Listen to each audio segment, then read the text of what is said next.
very high honor for me to introduce our next guest, who has traveled, I believe, the furthest out of everyone for this conference to be here. And we really appreciate the effort that you made in journeying to Berlin on the occasion of the Berlin International Economics Congress. Ladies and gentlemen, Hans B. Sicat is president and CEO of the Philippine Stock Exchange. Sicat earned his bachelor's degree in mathematics and Master of Arts in economics in the University of the Philippines. He started his career in the financial markets in 1985 as an analyst and staff member of Asset Products Department of Citibank, New York, becoming the Vice President and Capital Markets Asia Head in November 1992. He became Managing Director for Asian Fixed Income for Citibank International Limited, Hong Kong, where he served from 1993 until 1996. From 2000 until 2008, he was the Chief Representative for Global Markets Asia Pacific Ltd, Philippine Representative Office, and a member of the Country Coordinating Committee of Citigroup Philippines. In all, Mr. Sicat has spent 2 decades as an international investment banker for various predecessor firms for the Citigroup. In 2008, he co-founded the knowledge processing outsourcing KPO firm, Ligas Pro Corporation, and is currently serving as president and CEO. He joined the PSE, the Philippine Stock Exchange, in 2009 as the director and was the former chairman of the board of directors. He has also been appointed chair of the Philippine Stock Exchange Corporate Governance Committee. In December 2010, he was appointed president and CEO of the Philippine Stock Exchange. The lecture topic that he has chosen for today is Capital Market in the Philippines, Sustaining Growth and Creating Opportunities. Ladies and gentlemen, please join me in giving a very, very warm welcome to Mr. Hans B. Sicat. Thank you.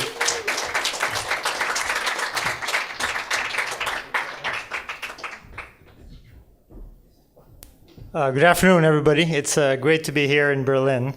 And it's okay. I got it.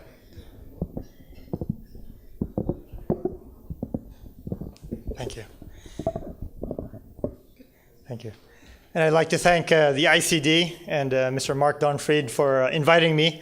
It's certainly a different audience, and I'm also, though, very delighted to be, I guess, the second Asian speaker following Dr. Supichai yesterday to actually talk today.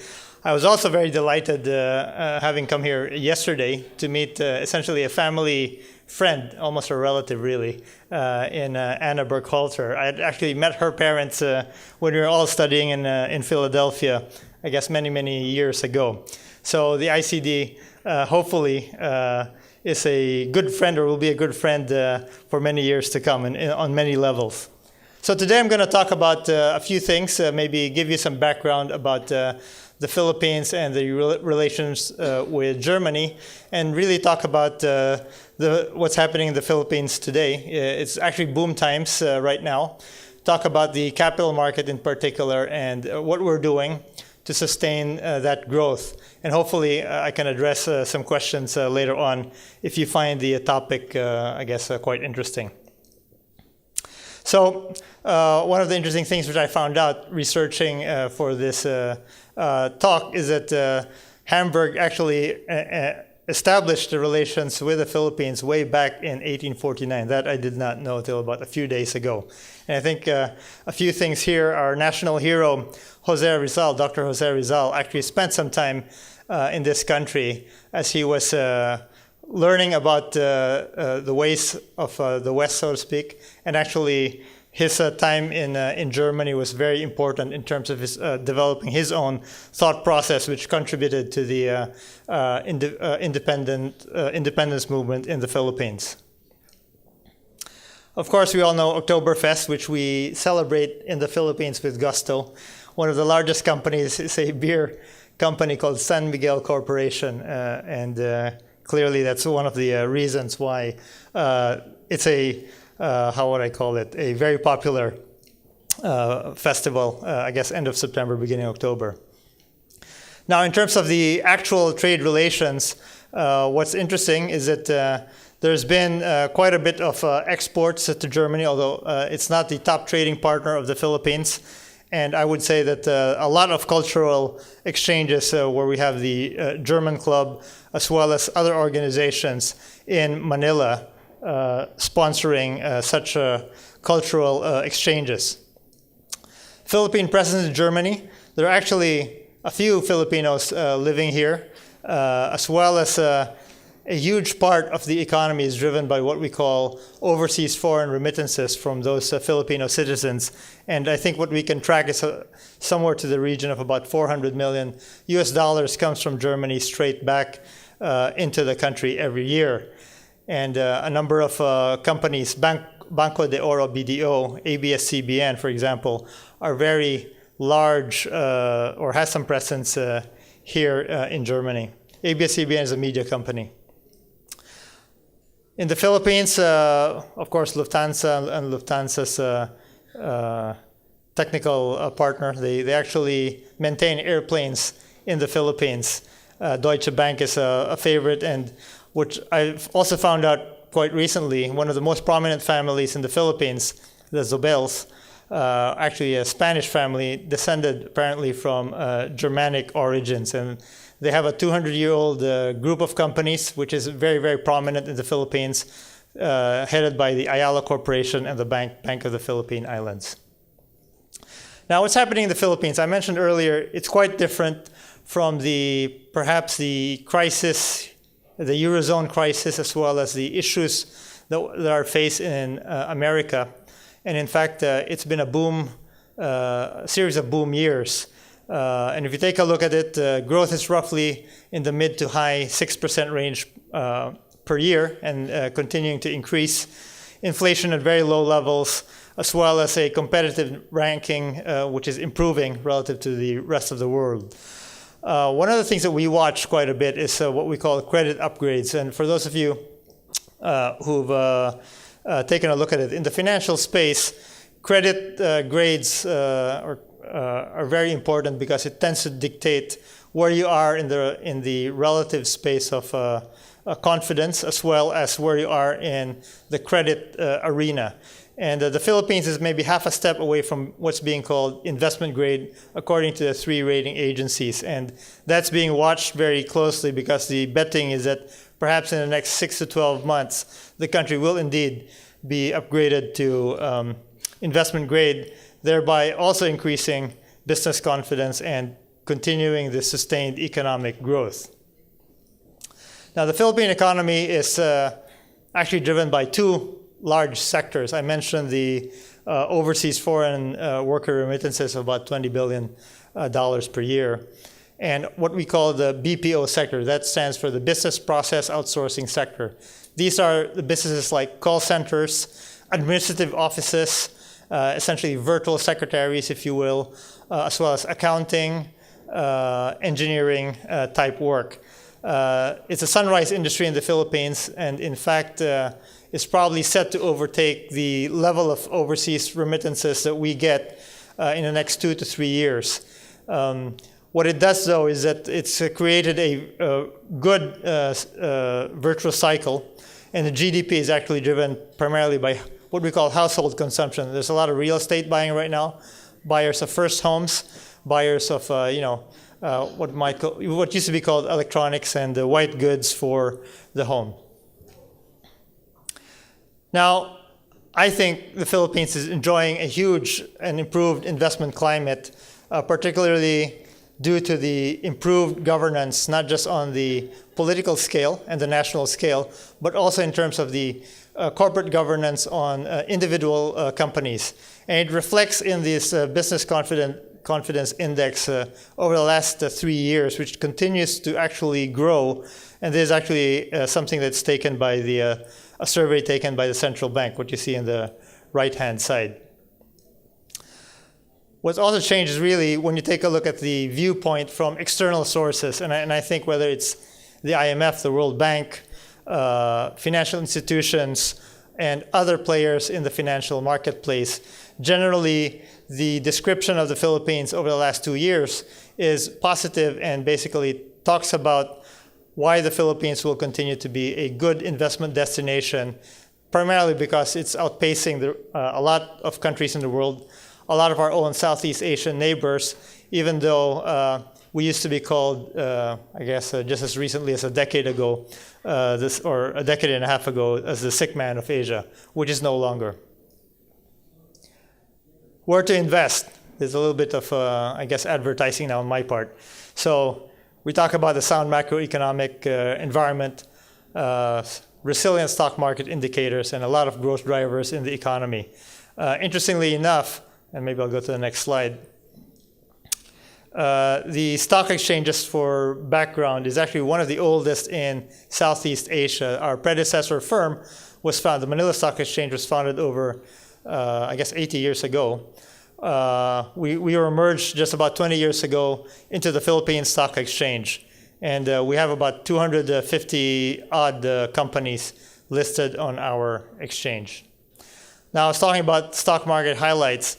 What's interesting, if you take a look at the last 3 years, it's really been an incredible boom.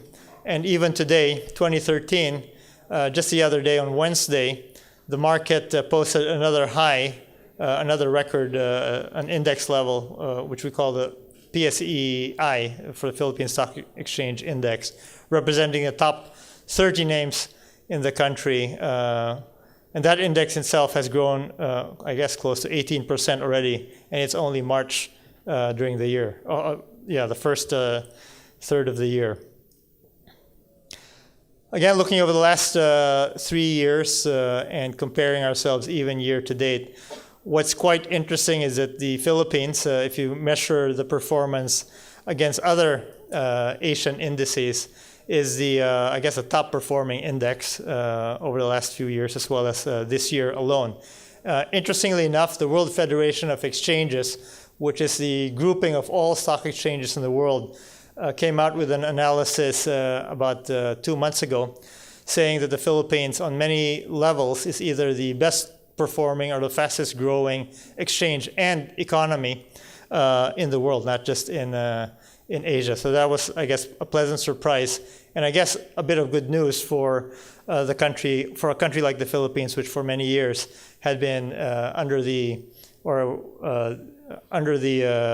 a different label. Some stock market highlights. It's all growth. Maybe I'll just mention a few things. One of the most interesting things is that our average daily trading volumes today, which is that upper right-hand chart, is today roughly around 230 million US dollars equivalent. That's already twice of what it was just about 18 months ago, somewhere in 2011. So that's an incredible growth rate. But perhaps more interestingly enough, and talking about the stock market as a source for raising funds in the country, is that last year, 2012, was a record year wherein about 5 billion US dollars was raised through the exchange for all types of products. Again, a record number, considering that 2011 was in itself, perhaps prior to that, the highest amount ever raised through the stock exchange. Some people ask me what's driving all of this interest, and a lot of people say it's because of the interest of foreign money coming into the Philippines. That's actually true, and true to one extent. We're in net foreign transactions, which you see in the top bar chart, is about 3 times what it was just a year previously. But what's interesting is that when you take a look at the breakdown, who's actually bringing in more money, Filipinos or foreigners into the economy? And I think that over the last 3 years, it still has been actually Philippine money coming back into the system, which is a great vote of confidence, which is driving the economy. It's a reversal from what we saw as recently as 2006, wherein the foreign investors were actually the bigger driver of the economy. As of, for example, 2010, that number actually reversed. We're in that pie chart on the lower left-hand side.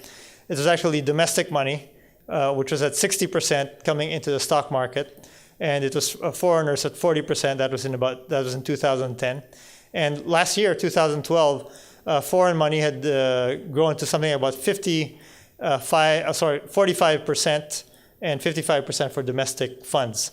So I guess the news here is that whether in the Philippines or overseas Filipinos bringing money back into the country, there's a strong vote of confidence in the economy, what's happening, and therefore a huge reinvestment rate that is actually driving, let's say, the foreign investors to actually come and hopefully catch the uptick wave. What's our economic outlook for this year? We do think that the economy will perform quite well with a growth rate actually in the mid 6% range and relatively low inflation. And I think the interest rate environment will continue to be quite low, which will drive a lot of activity or continued activity into the economy. And finally, there will continue to be strong domestic consumption, which will pump prime demands for goods and therefore continuous economic growth. In terms of sectors, we think that a number of sectors will do well this year.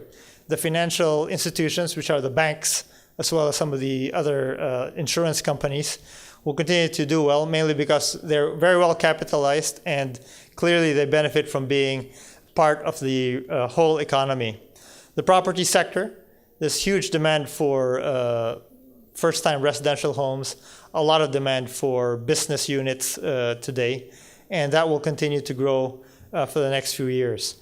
The industrial sector, there's a lot of investment in infrastructure going on, and it is actually quite important because infrastructure, as you know, is the multiplier effect for continuous development in any economy, and we think will be a very strong driver. And today what's happening in the Philippines, there's a very strong public-private partnership that's going on, and with demand and with the economy growing, by the way, one of the subsectors that should benefit well is the power generation companies. Finally, services, we talk about tourist arrivals increasing. We continue to see that they're growing. And perhaps one of the, I guess, somewhat positive, but also a big topic in the Philippines are the development of the gaming and entertainment hubs. So it's going to be quite similar to what you've seen in Macau and maybe even southern China. And a number of huge casino complexes are going up in Metro Manila right now. Milestones, I'll talk about what's happening in the exchange itself, and I'll limit my comments here. But I think the most important thing outside of extending, let's call it trading hours, is that we are in a series of changes that we've implemented, focusing a lot on corporate governance within the exchange, corporate governance within publicly listed companies who are listed on the exchange. And we've done that through a number of ways. We've actually segregated the, let's call it the policing function of the exchange now to an independent company, which we fund but actually reports directly up to the Securities and Exchange Commission. We have launched our own Good Governance Awards, which I talked about earlier this morning. And we also talk about a total market surveillance system, where we actually bought a pretty sophisticated system from the Korea Stock Exchange to actually monitor, hopefully, the behavior of various broker-dealers, such that if they're trying to be bad guys, front-run, insider trading, that type of thing, we will catch them. I'm pleased to note that for the first time also, when I came in as CEO, one of the things that I acted on was actually to delist 5 companies that were continuously in violation of many, let's call it, exchange regulations. And they were able to maintain their listing because of perhaps expensive lawyers that they were using to stop it. I'm not a lawyer, I'm a businessman. So I said, sue me, you're out of here. And I think the market actually congratulated us, with the exception of 5 law firms who called me the next morning who were very upset. So that's one. I should also say that for the first time in the Philippines, that we caught one broker-dealer who was actually in the midst of fraudulent activity, defrauding his own clients. The trial is now ongoing, and I'm very pleased to say it's the first example of jail time for white-collar crime that's been demonstrated in the Philippines. So corporate governance is one of the pillars of our own effort to increase activity in the country, in the financial sector. And I think that that coupled with being quite firm on a number of fronts is quite important in terms of delivering not just a message, but also making sure that the investment climate in the Philippines remains to be one where everybody believes that there is going to be an even playing field, as well as perhaps a very just and fair playing field. I should say that we do a lot of market education and a lot of our data. We have our website, please check that through. We also are on Twitter. So the Philippine Stock Exchange has a Twitter handle. And I actually also have a Twitter handle, which I haven't accessed in the last 2 days, but I probably should say something about the ICD speech today. So follow us on Twitter. It's a good way to actually get an insight as to what's happening in the Philippines. We have a Facebook page as well. And so we're trying to use a lot of social media to interact with the younger people as well as anyone who's curious. And throughout the country, we have now started up with regional resource centers to actually spread the word. Finally, and you'll probably hear about this in the next 10 days, we are making an announcement. We're calling it the Online Service Bureau. What that is really is we're trying to bring down the cost of providing an online platform for broker-dealers such that they will, for their own clients, actually allow trading for retail investors like you and me through the computer, through your laptop, iPad, and through your phone. So in about 10 days, you will hear a big announcement. And we believe that this is going to contribute very highly to bringing in a wider number of retail investors into the market. There are actually 3 players right now, and amongst them, obviously, even with low numbers, the penetration rates are growing very fast to the tune of about 30% per year on a compound annual growth rate. So that's an amazing number. And we think that we can actually reach about 5 million Filipinos, hopefully in the next few years, just by launching this thing. Finally, I should talk about a couple of products that we are launching on the exchange. Basically, all of these products will increase, hopefully, participation in the capital market, make us competitive, and obviously attract more investors and issuers onto the market. I should also say, and it's not here in this slide, that there's a huge cooperation that's going on between the Philippines and all the ASEAN countries, the Association of Southeast Asian Nation Countries. And that's because our ministers last year signed an agreement saying that by 2015, ASEAN will have a stronger economic cooperation model. Now, what's happened is that tariffs around ASEAN are now coming lower. And in the service sector, the financial sector, which we're representing, I think you will find that by 2015, at least the basic 5 or 6 ASEAN countries, Philippines, Indonesia, Thailand, Singapore, Malaysia, and Vietnam, will be interconnected directly or have the computers interconnected such that if I, for example, as an investor in the Philippines want to buy a stock in Singapore, I can do that very quickly. Clearly, there are many challenges to doing that, regulatory, financial, as well as basic technological issues. But that project has started, and I think you will find that it's an exciting project and hopefully will be part of a larger and more competitive ASEAN as we brand ourselves as ASEAN Inc., if you will, moving forward, basically to gain size and obviously to have a larger market, both for issuers and for investors. And I guess finally, I'm going to end by saying that I do welcome you to the Philippines for those of you who have not been there. It's a very interesting country. Our colleagues are there at the ITB across town trying to promote the tourism angle. I actually stole their video or one of their videos from them. So I'll see whether it plays and give you maybe 30 seconds or 60 seconds of an invitation to the Philippines.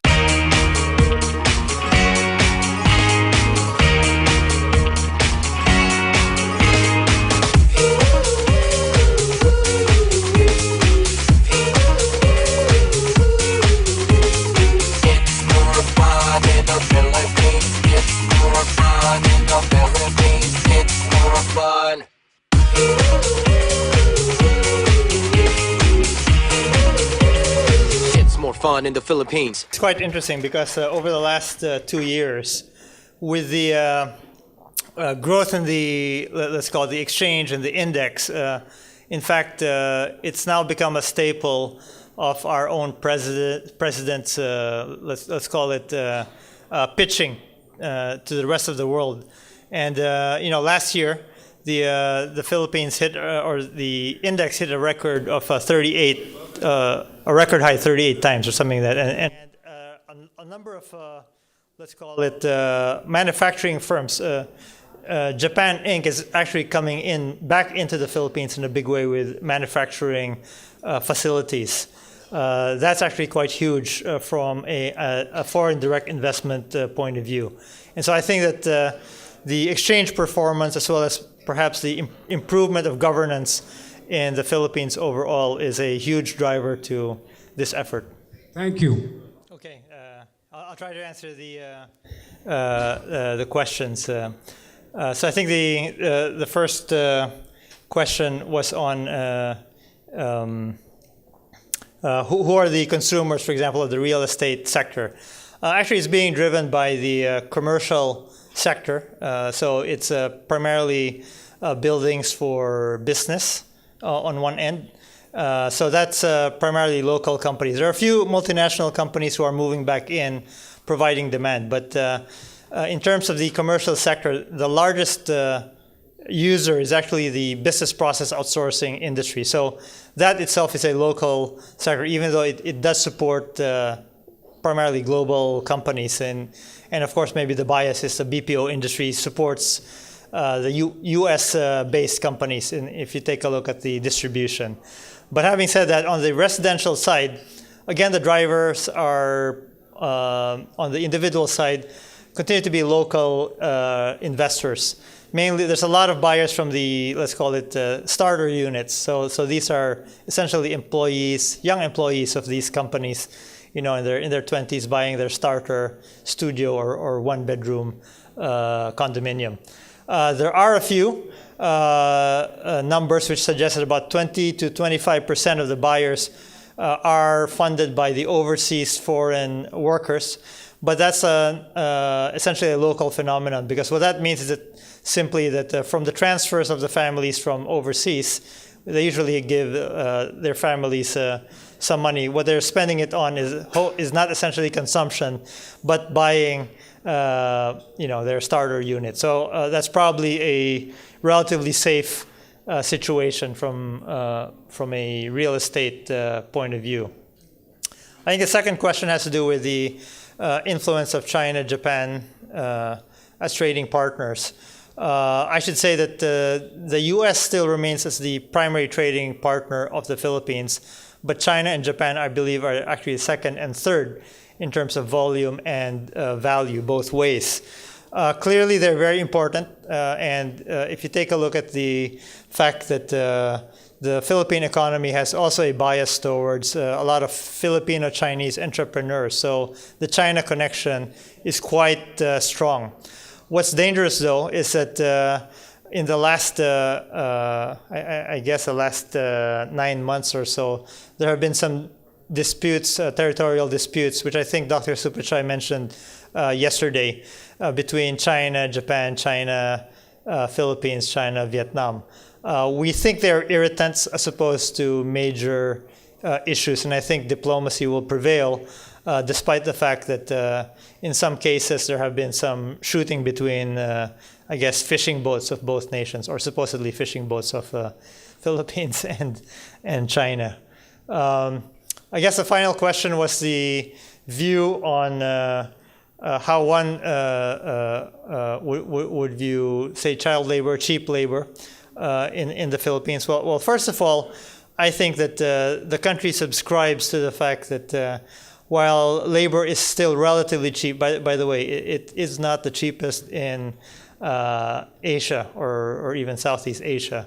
I think, in fact, one of the problems of the Philippines today is that a lot of the traditional goods and services that you used to be able to do in the Philippines have now migrated outside the Philippines, and it's actually some of the countries like Vietnam, Laos, and even Burma now taking over some of the low-cost issues. So from the Philippine perspective, there will continue to be, of course, some operations which are in the lower cost end of things and most basic things. And there are quite strict labor laws, and I think that there is a very strong effort by the authorities such that you do not get into situations wherein child labor is exploited in a, I guess, in the old normal ways where it used to be that authorities would turn a blind eye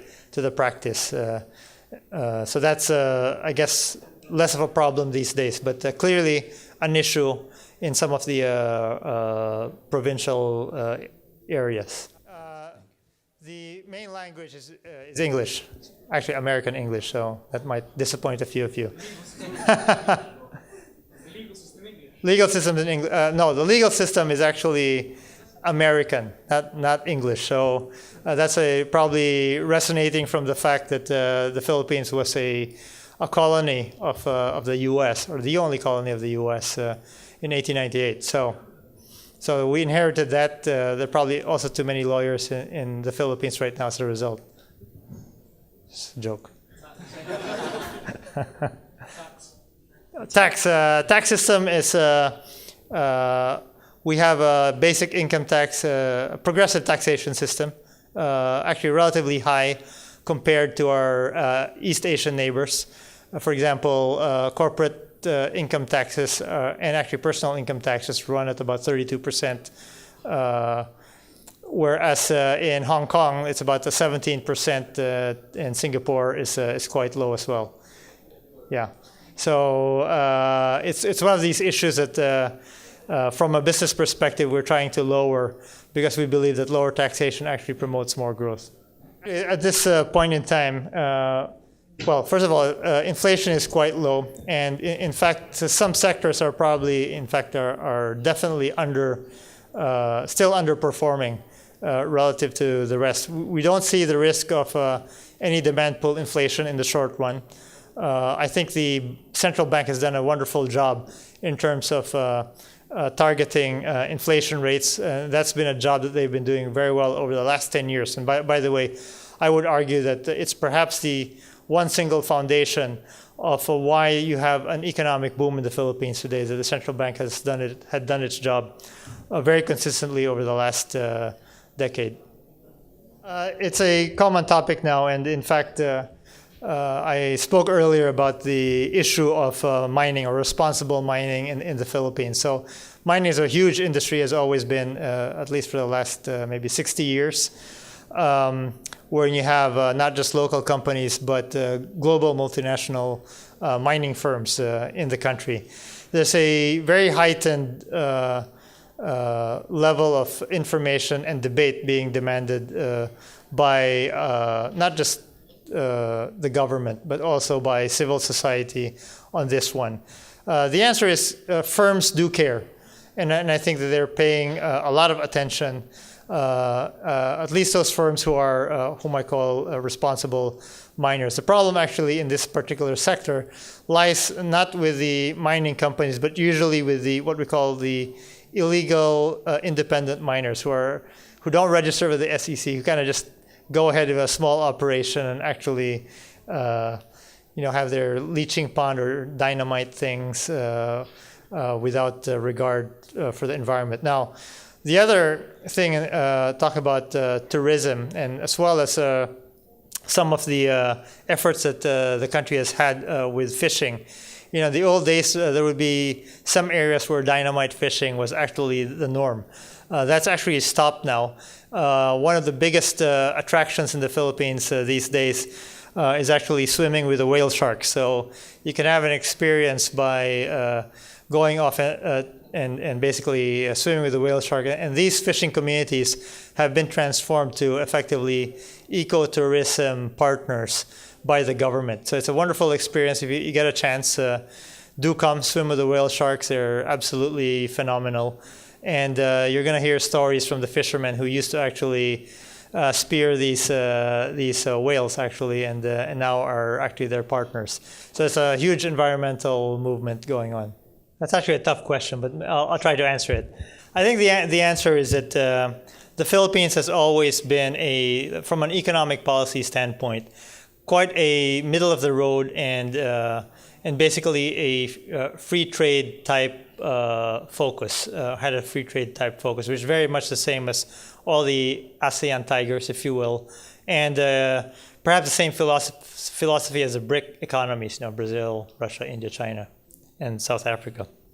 The differentiating factor over the last few years, and the Philippines was on its way, let me see, I guess in the mid-90s, where when the leadership had passed on after the revolution that took out President Marcos, there was a president after Ms. Aquino and her successor, Fidel Ramos, and they were viewed as leaders who were not only very strong in their belief of economic growth, but also had very high personal integrity, and also focused on corporate governance as a way. Now, we come to Aquino the son of President Aquino. It's been his drive to wipe out corruption. In fact, he ran on an anti-corruption platform, saying that if corruption were not there or minimized, then you would not have the poverty or the situation of poverty that you see in some places in the Philippines. So he's done a very good job in terms of taking out some very high-profile names. In fact, no president has ever done that successfully before. And perhaps the largest example was him taking out the Chief Justice, who was actually accused of, let's call it, activities that a Chief Justice of the Supreme Court should not be doing. And that has resonated so much across the nation in terms of demonstrating that the country is quite serious in terms of maintaining rule of law, that there's actually a level playing field, that things are transparent. So a lot of the things that we're doing in the economic sphere and the financial sphere are beginning to, in fact, hold or get stronger traction. It's probably the correct way to put it. And because of that, I would say that we've had, by the way, very bright and brilliant economic ministers, finance ministers over the last years. But really, the differentiating factor in the Philippine case has been the view that the political leadership was actually sincere, as well as practicing, let's call it, good corporate governance themselves. And I think it's only from the period of, Ms. Aquino, the previous president, up to now, and now we're actually seeing the benefits of such, behavior. Answer it. We have one more question.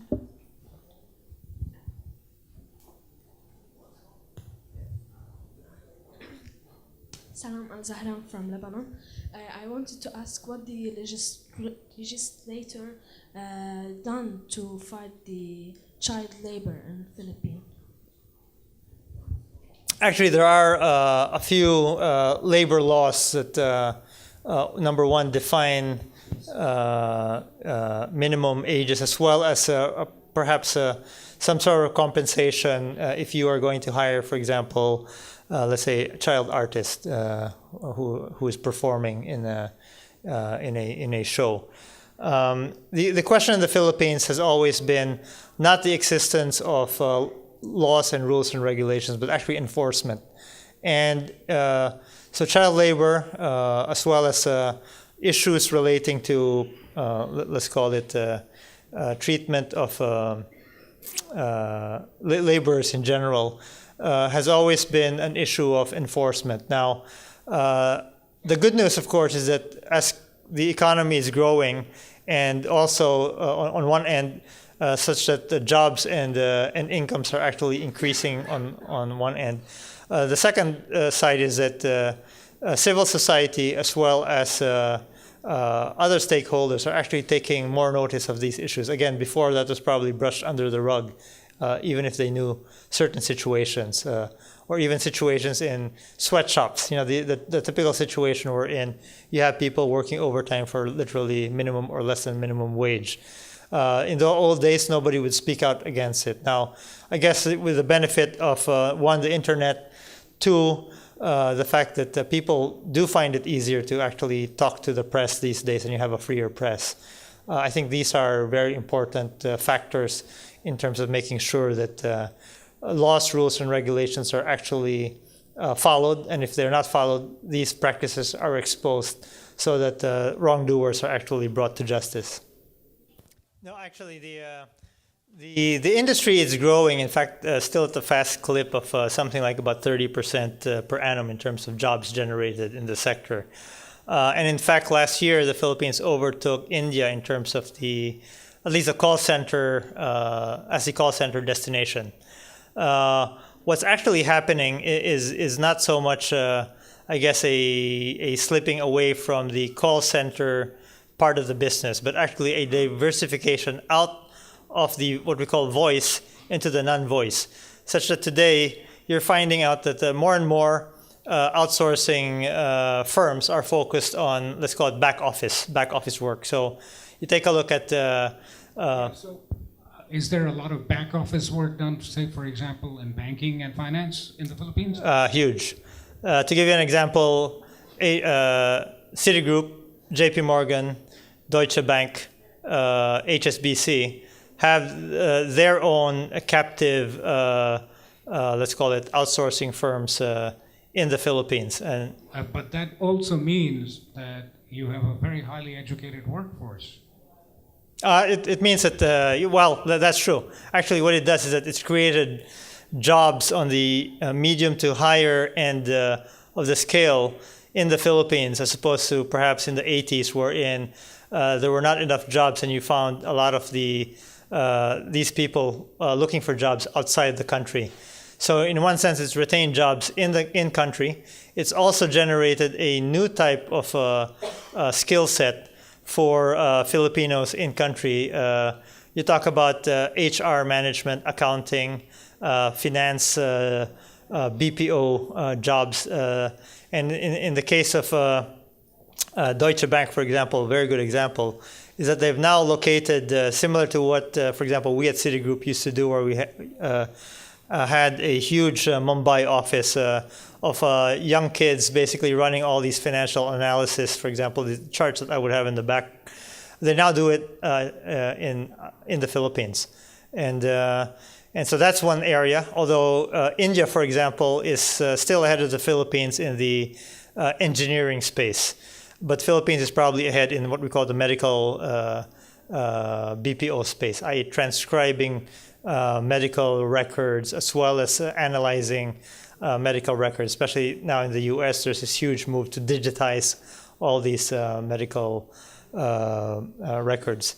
Perhaps the largest group when you talk about the activity has to do, outside of the call center activity, has to do with maybe supporting credit card activity. And these are just like basic applications as well as credit analysis. So it's a growing business, and the government and the association that is involved in the business process outsourcing firm sees the industry as continuing to be a sunrise industry that will be one of the foundation or one of the pillars of the Philippines' growth probably in the next 10 years.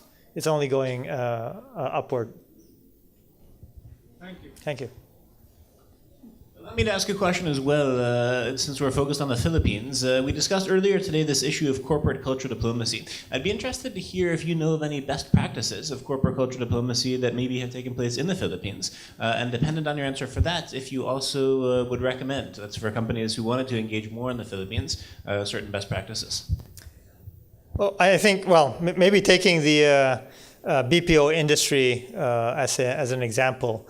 Here's where the ability to actually operate across cultures and actually within maybe parameters of other countries become a day-to-day type of things. For example, if you're in the Philippines and you're responsible for, let's call it, answering the phones for some company that's based in Texas, clearly one of the training that they give all these call center agents is number one, they may even have the Texas twang to it.